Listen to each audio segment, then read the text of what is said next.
Tout le village la craignait et la jalousait, simplement à cause de ses formes généreuses. Partie 2. Chassée de son ancien village, Dior marche seule, triste. Elle ne sait pas où dormir ce soir.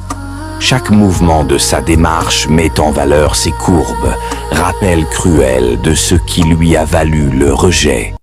Après des heures de marche, elle tombe sur un nouveau village, animé et vivant, si différent de son ancien chez elle. Ici, elle sent qu'elle pourrait repartir à zéro, s'épanouir et trouver sa place.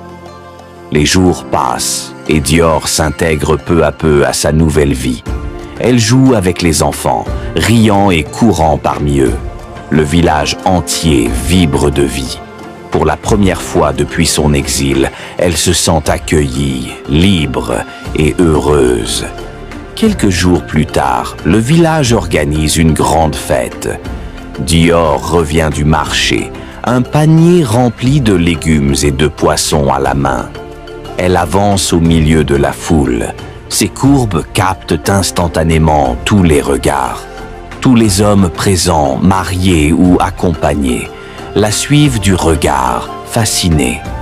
Même dans ce village qu'elle découvre à peine, Dior exerce déjà un magnétisme impossible à ignorer. Les jeunes femmes du village remarquent aussitôt que l'attention des hommes leur échappe complètement. Dior absorbe tous les regards masculins malgré elle, et cela suffit à réveiller un feu de rivalité et de jalousie. Le lendemain, déterminées à la surpasser, les jeunes femmes se rassemblent dans la forêt, au pied d'un arbre mystérieux.